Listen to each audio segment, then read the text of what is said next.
Saudara-saudara terkasih, selamat pagi. Salam jumpa lagi dalam Sabda Siap Saji, Kamis 26 November 2020. Mari kita berdoa dalam nama Bapa, Putra, dan Roh Kudus. Amin. Bapa penuh kasih, selamat pagi. Pagi ini merupakan hari baru, di mana kami perlu mengisi hari ini dengan senang hati, dengan sukacita, dengan berkat-berkat-Mu. Ajarlah kami untuk berpasrah, sehingga dalam langkah-langkah kami tetap yakin apa yang Engkau beri kepada kami tetaplah yang terbaik bagi kami, kini dan sepanjang masa. Amin. Tuhan bersamamu dan bersama rohmu. Inilah Injil Yesus Kristus menurut Lukas. Terpujilah Kristus. Yesus berkata kepada murid-muridnya, apabila kalian melihat Yerusalem dikepung oleh tentara, ketahuilah bahwa keruntuhannya sudah dekat. Pada waktu itu orang-orang yang berada di Yudea harus melarikan diri ke pegunungan. Orang-orang yang berada di pedusunan jangan masuk lagi ke dalam kota. Sebab itulah masa pembalasan dan genaplah semua yang tertulis. Celakalah para ibu yang sedang hamil atau yang sedang menyusui bayi pada masa itu. Sebab kesesakan yang dahsyat akan menimpa seluruh negeri dan murka akan menimpa bangsa ini.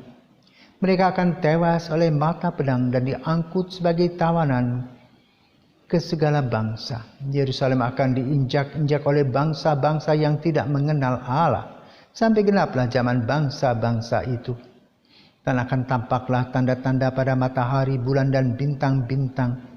Bangsa-bangsa di bumi akan ketakutan dan bingung menghadapi deru dan gelora laut. Orang akan mati ketakutan karena kecemasan berhubung dengan segala sesuatu yang menimpa bumi, karena kuasa-kuasa langit bergoncangan. Pada waktu itu orang akan melihat Anak Manusia datang dalam awan dan dengan segala kekuasaan dan kemuliaannya.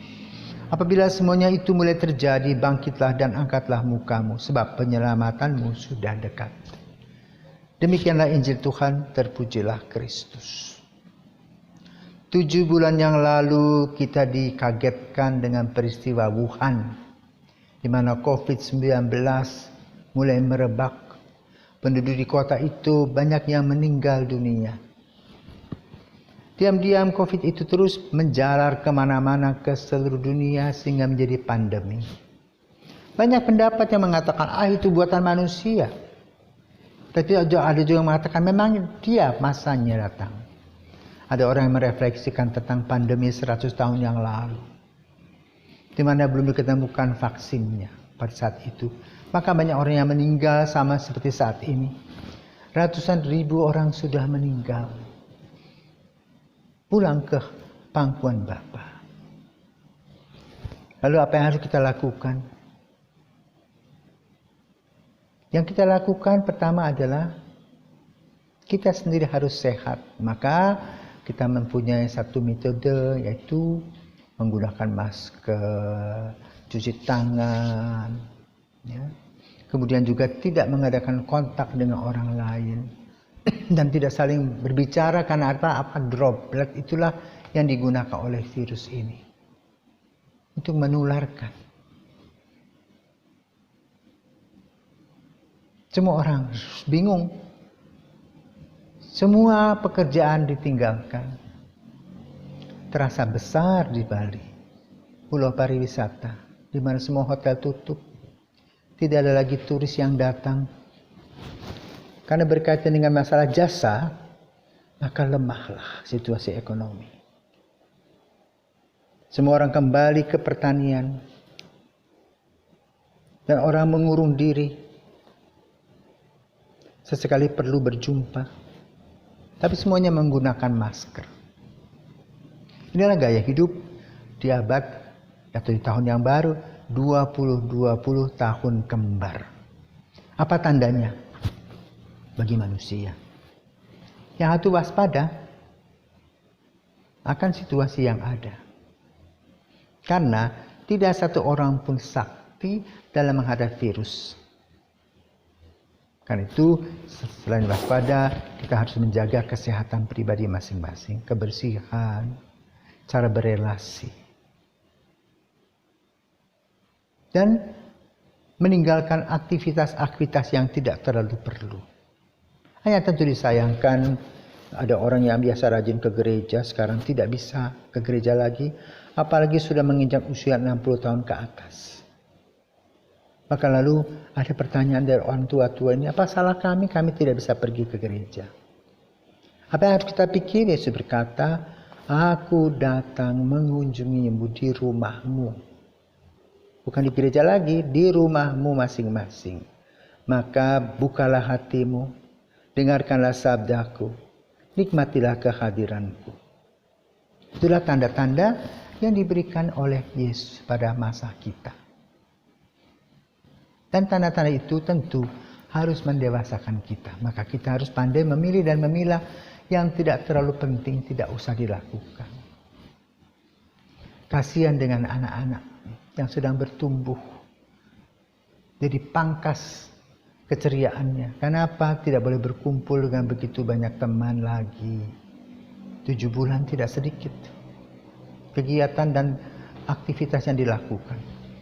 Di rumah, orang tua menjadi guru, tentu dengan kesabaran ekstra. Sebagai anak merasa frustrasi dengan tidak pergi ke sekolah. Karena apa? Mempunyai orang tua yang otoriter, yang kasar. Tetapi juga berbahagialah anak-anak yang punya orang tua yang penuh dengan kesabaran. Kesadaran bahwa kehadiran anak itu adalah emas untuk mereka. Maka mereka menuntun dengan baik. Maka dalam menghadapi situasi ini, kita boleh memilih mana yang baik, mana yang kurang baik. Kita perlu merefleksikan. Kita melihat bahwa ada waktunya. Kita harus tinggal di rumah, mereparasi, memperbaiki relasi satu sama lain. Baik dengan anggota rumah, terutama dengan Tuhan sendiri. Sehingga melahirkan sebuah relasi yang mendalam. Itulah yang dimaksudkan dengan COVID-19. Yang sesuai dengan digambarkan oleh Yesus. Bagaimana orang panik dalam menghadapinya. Dan kepanikan itu tidak melahirkan kebijakan, tetapi kesemrawutan. Maka tidaklah mengherankan juga bila ada orang yang berpikir negatif. Mencela, mencaci, dan sebagainya, dan seterusnya. Pokoknya berbudaya negatif. Tapi syukur masih banyak orang yang berpikiran positif, melahirkan budaya-budaya positif dan tetap bersyukur kepada Tuhan untuk kasih karunia-Nya. Sehingga dengan demikian kita merasa Tuhan tetap mengasihi kita. Itulah keselamatan bagi kita. Semoga Tuhan memberkati kita. Selamat pagi. Mari kita berdoa. Bapa penuh kasih, Engkau adalah sumber daya kekuatan. Kami bersyukur atas Roh Putramu yang dilimpahkan kepada kami.